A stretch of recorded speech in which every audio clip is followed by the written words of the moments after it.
Hello friends, welcome back to my channel Gyanpath academy 5. Welcome part 3 day 3. तर आजच्या या पार्टमध्ये आपण लँग्वेजच्या बद्दल काहीचं इम्पॉर्टंट मी त्याचे कॅरेक्टरिस्टिक्स सांगणार आहे, जे सीटेड एक्झाममध्ये खूपदा विचारले गेले आहेत. Okay, so let's begin. तर लँग्वेज आपण ह्याबद्दल जर डिस्कस केलं तर लँग्वेजेसला काही सिम्बॉल्स दिलेले आहेत. ओके, जे आपण सोशल मीडिया ग्रुप्सवर एकमेकांशी बोलताना किंवा आपल्याला जेव्हा एकमेकांशी बोलायचं असतं तेव्हा आपले इमोशन्स फिलिंग्स हे त्या शब्दांच्या मदतीने बाहेर पडत असतात, भाषा या स्वरूपात. बरोबर. तर त्याचे आता आपण कॅरेक्टरिस्टिक्स बघणार आहोत. Characteristics of language.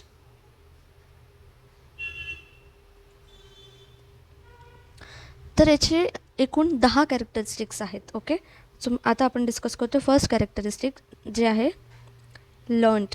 म्हणजे लँग्वेज इज लर्न्ड. लँग्वेज ही शिकली जाते. बरोबर. ती जन्मतः आपल्या याच्यात अंगात किंवा आपल्या आत्मेत लँग्वेज ही बसलेली नसते, तर आपण ती शिकत असतो. ठीक आहे. ती एक ऑटोमॅटिक प्रोसेस नाही आहे की ती आपोआप लँग्वेज येऊन जाईल आपल्याला कुठलीही. तर ती आपण शिकत असतो दुसऱ्यांना बघून, प्रॅक्टिस करून. ठीक आहे. लहानपणी पण जेव्हा आपण बाळ असतो तेव्हा आईवडिलांचा आवाज ऐकून, ते जसे बोलतात तसं आपण बोलून, एक एक शब्द शिकून आणि मग लँग्वेज हे शिकतो. बरोबर. तर इथे तुम्हाला लँग्वेज इज लर्न्ड हा फर्स्ट पॉईंट समजला असेल. तर ती आपण इमिटेट करून, म्हणजे दुसऱ्यांना कॉपी करून आणि प्रॅक्टिस करून शिकतो. ठीक आहे. नेक्स्ट आहे ते म्हणजे ॲक्वायर्ड बिहेवियर.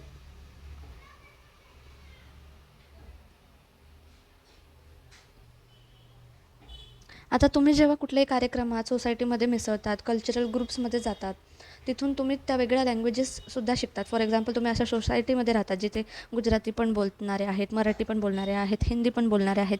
तर तुम्ही त्यांच्याशी बोलून बोलून त्या ग्रुपमध्ये राहून राहून ती लँग्वेज पण शिकत असतात. म्हणजे काय करता, तुम्ही ती लँग्वेज ॲक्वायर करता. तुमच्या स्वभावात ती लँग्वेज तुम्ही ॲड ऑन करतात. बरोबर. तुम्ही शिकतात. तर त्याला कशामुळे शिकतात, तर तुम्ही कल्चरल ग्रुप्समध्ये राहून ती लँग्वेज शिकतात. ओके, ॲक्वायर करतात. ॲक्वायर म्हणजे एक्स्ट्रा लँग्वेज शिकणे. थर्ड आहे लँग्वेज ही एक सिस्टम आहे. ओके, म्हणजे जसं आपली ह्युमन बॉडी आहे, आपली जी बॉडी पूर्ण फंक्शन करते, आपल्याला डिफरंट ऑर्गन आहे, ब्रेन, हार्ट, लंग्स वगैरे, तसंच लँग्वेजचे पण फंक्शन्स आहेत. जसे साऊंड. ओके, साऊंड्स झाले, वर्ड्स झाले, त्याचे स्ट्रक्चर्स असतात, ओव्हल्स असतात, कॉन्सनन्स असतात. ठीक आहे. तर यामध्ये जे ॲक्टिव्ह स्ट्रक्चर्स आहेत ते आपले असतात LS, RW. हे तर तुम्हाला आता मागच्या व्हिडिओजमध्ये शिकलेच आहात, राईट. तर याच्या बेसिसवर तुमचे sounds, word, sentence, paragraphs, structures हे सगळं आपण शिकत असतो. तर त्याची एक सिस्टम आहे. तुम्ही डायरेक्ट बोलायला लागतात नाही, तुम्ही आधी एक एक शब्द शिकतात, राईट. तसंच त्या ती सिस्टमॅटिक एक लँग्वेज लर्निंग प्रोसेस असते. फोर्थ आहे language is vocal. Vocal means what. ती प्रायमरीली पहिले आपण बघतो स्पीच. ओके, स्पीच वगैरे दुसऱ्यांना असं दुसरे ज्या पद्धतीने स्पीच बोलतात किंवा ज्या पद्धतीने रीडिंग करतात, ज्या पद्धतीने लिहितात, ते सगळे आपण बघतो. लँग्वेजेस, स्पीच त्यांचं ऐकून मग आपण आपल्या याच्यामध्ये ते मॉड्युलेशन करतो. ओके, आपल्या ह्याच्यात ते चेंजेस करतो. क्लिअर आहे. तर जे वोकल आहे, जे आपले शिकायची प्रक्रिया जी आहे, तर ती आपली प्रायमरी आणि सेकंडरीसाठी असते. बरोबर. प्रायमरी म्हणजे लहान गट, 1ली ते 4थी, 1ली ते 5वी, आणि सेकंडरी म्हणजे 6वी ते 10वी ऑनवर्ड्स.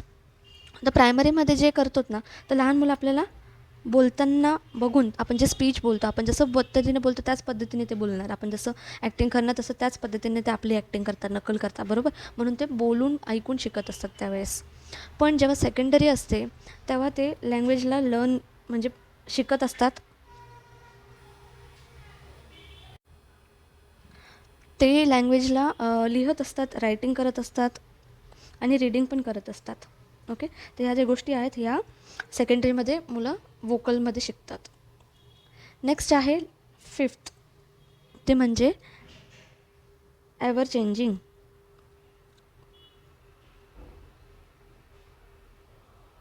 म्हणजे काय, यामध्ये जे लँग्वेज आहे ते प्रत्येकात, आता हिंदी जरी घेतलं तरी त्याचं शब्द, अलंकार, स्वर, व्यंजन यातूनच ती लँग्वेज शिकली जाते. तसं सगळ्या लँग्वेजेसचं वेगवेगळं स्ट्रक्चर आहे, वेगवेगळं वोकॅब्युलरी असते, ओके, वेगळं वेगळं ग्रामर असतं.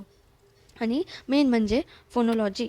तर फोनोलॉजी म्हणजे काय, की study of phonemes. Study of phonemes म्हणजेच काय, sounds A B C D आपण हे साऊंड काढतो बरोबर, त्याचा जो स्टडी असतो त्याला आपण फोनोलॉजी म्हणतो. ठीक आहे, हेच जर मी हिंदीतनं शिकत असली तर आ ई, तर हेच चेंज झालं बरोबर. मराठीत वेगळं शब्द अलंकार असणार, हिंदीचे वेगळं असणार, गुजरातीचे वेगळं असणार, तर त्याचे चेंजिंग असतात. क्लिअर आहे. आय होप तुम्हाला इथे हा पॉईंट क्लिअर झाला असेल. नेक्स्ट आपण 6th टाईप बघणार आहोत, तो म्हणजे language is use for communication. लँग्वेजचा वापर कुठे होतो, तो कम्युनिकेशनमध्ये. जेव्हा आपण एकमेकांशी संवाद साधतो त्यावेळेस आपण लँग्वेजचा यूज करत असतो. ठीक आहे. आता आपल्याला जर आपले काही भावना किंवा आपले विचार व्यक्त करायचे असतात किंवा ते मांडायचे असतात, तेव्हा आपण बोलून ते मांडत असतो बरोबर. तर तशा याला आपण कम्युनिकेशन असे म्हणतो. तर त्यामध्ये तुम्हाला राईट म्हणजे बरोबर पद्धतीचं प्रोनाऊन्सिएशन पण आलं पाहिजे बरोबर. प्रोनाऊन्सिएशन म्हणजे काय, तुम्ही एखादी शब्द बरोबर तुम्हाला तो उच्चारता आला पाहिजे, त्याला प्रोनाऊन्सिएशन म्हणतात. ठीक आहे. त्याच्यानंतर इंटोनेशन हे पण करता आलं पाहिजे. इंटोनेशन म्हणजे आवाजात उंच आणि धीम्या गतीचं जे बॅलेन्स असतो तो करता आला पाहिजे. म्हणजे कधी मोठ्याने बोलायचं, कधी हळू होऊन बोलायचं, हे इंटोनेशन पण आलं पाहिजे. तर हा खूप इम्पॉर्टंट पॉईंट आहे, हा सीटेटमध्ये विचारला जातो सारखा. तर इंटोनेशन म्हणजे rise and fall in voice or pitch. ठीक आहे. आपल्या आवाजातला जो पिच आहे, जो आवाज आहे, तो कधी हळू करायचा, कधी जोरात करायचा, कधी धीमे याच्यात बोलायचा, ते आपल्याला आलं पाहिजे. त्याला इंटोनेशन असं म्हणतात. नेक्स्ट आहे 7th one, language is arbitrary. Arbitrary म्हणजे काय, तर लँग्वेजमध्ये कुठलाही रिलेशनशिप नाही आहे वर्ड्समध्ये किंवा त्याचं मिनिंग्समध्ये.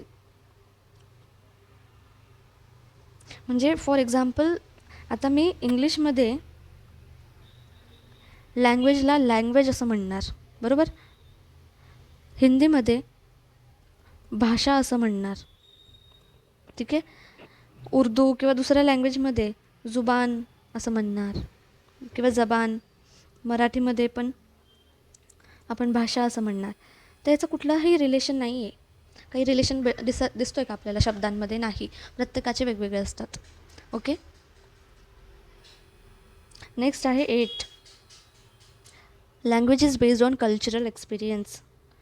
आपली जी लँग्वेज आहे ती कल्चरल एक्सपिरियन्सवर बेस असते. म्हणजे काय, आपण जे कल्चरकडनं शिकतो, सोसायटीकडनं शिकतो, त्याच्यातले जे एक्सपिरियन्स असतो ते आपण शिकत असतो. म्हणजे आता आपण शिकायला लागलं की कोणाला भेटलं तर गुड मॉर्निंग म्हणायचं, कोणाकडनं मदत आली तर थँक्यू म्हणायचं, सॉरी म्हणायचं, साईडला व्हायचं असेल तर एक्सक्यूज मी वगैरे म्हणायचं. तर हे आपण कुठून शिकतो आहे? हे आपण आपल्या आजूबाजूच्या कल्चरमधून शिकतो आहे बरोबर. नेक्स्ट आहे language is made of habits. Made of habits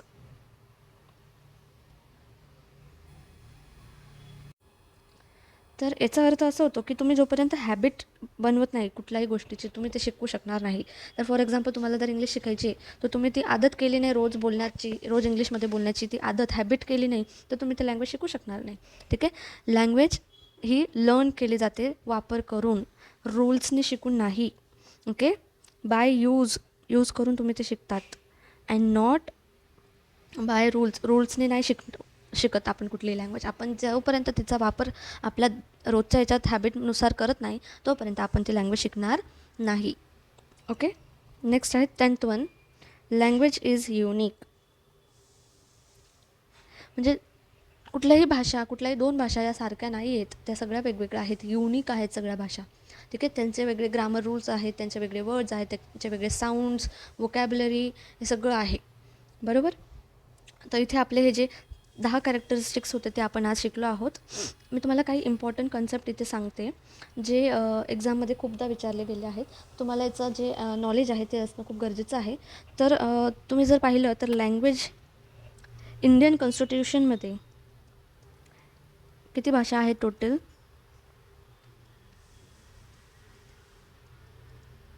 तर तिथे 22 लँग्वेजेस आहेत. आपल्या इंडियाच्या कॉन्स्टिट्यूशनमध्ये 22 लँग्वेजेस आहेत. ठीक आहे. आणि आपले जे शेड्यूल आहे, जे शेड्यूल केले गेले त्या कॉन्स्टिट्यूशनमध्ये, ते 8th शेड्यूल आहे. कुठल्या शेड्यूलमध्ये ते आहे? तर 8th शेड्यूलमध्ये आहे. ठीक आहे. आणि त्या 8th शेड्यूलमध्ये काही लँग्वेजेस ह्या स्क्रिप्ट आहेत. म्हणजे काय? काही लँग्वेजेसचा आपल्याला रिटर्न या स्वरूपात पुरावे आहेत. आणि काही डायलेक्ट आहेत. म्हणजे काय? ओरल आपण बोलतो, बरोबर, बोली. ठीक आहे. असं बघितलं गेलं तर आपल्या इंडियामध्ये 1600 लँग्वेजेस बोलल्या जातात. Okay. 1600 languages are spoken in India. आणि त्यापैकी फक्त 13च स्क्रिप्टेड आहेत. 13चेच स्क्रिप्ट्स आहेत. ओके. आणि 720 ह्या डायलेक्ट आहे. ओके. 720 लँग्वेजेस ह्या डायलेक्ट आहे. नेक्स्ट आपण जर बघितलं तर आपली जी हिंदी आणि इंग्लिश जी लँग्वेज आहे, इंग्लिश आणि हिंदी, ही लँग्वेजला आपण इंडो युरोपियन असं म्हणतो. Indo European group. हे नेहमी लक्षात ठेवायचं. हा सीटेटमध्ये सारखा वारंवार विचारणारा प्रश्न आहे. ठीक आहे. याचं जर आपण आर्टिकल बघितलं तर या कुठल्या आर्टिकलमध्ये दिलेलं आहे? तर आर्टिकल 343(1) मध्ये आपली ही हिंदी भाषा ॲडॉप्ट केलेली आहे. ॲडॉप्टेड हिंदी.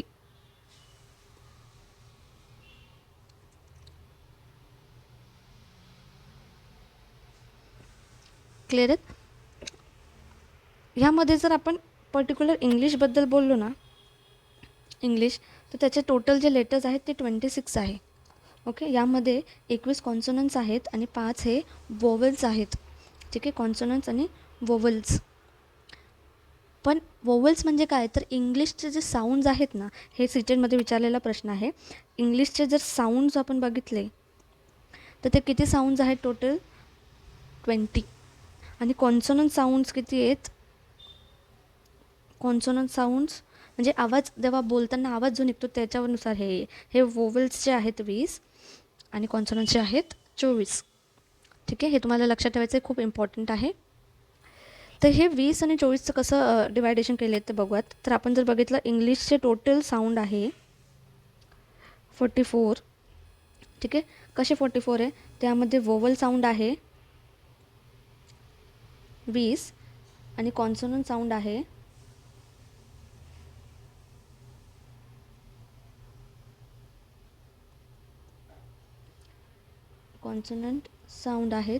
24. त्या दोघांना मिळून 44 असे आहेत, बरोबर. तर या 20चं पण डिवायडेशन केलेलं आहे. 20मध्ये पण 12 आणि 8 असं डिवाईड केलं आहे. 12 म्हणजे काय?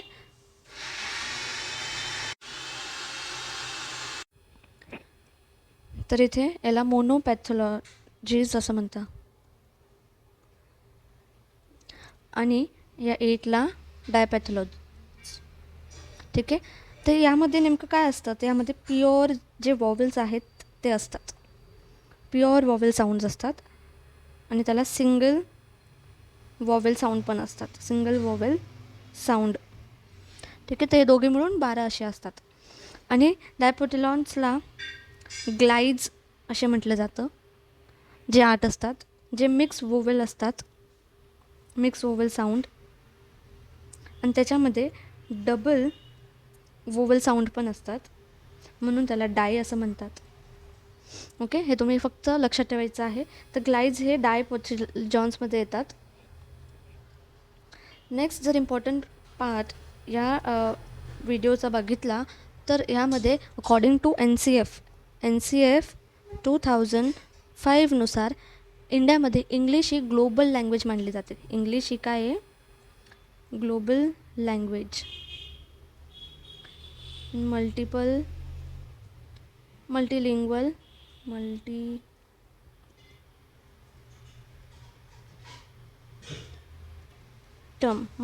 टर्मनुसार. And second thing is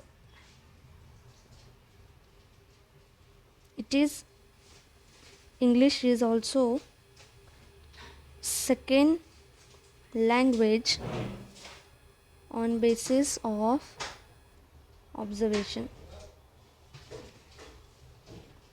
first language ही आपली होम लँग्वेज असते आणि इंग्लिश ही सेकंड लँग्वेज मानली जाते.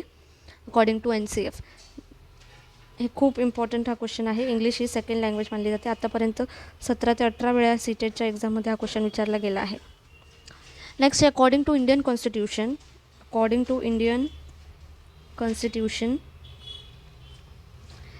English is AOL. Means what? Associate Official Language. ठीक आहे, तर इंग्लिश ही असोसिएट ऑफिशियल लँग्वेज मानली जाते.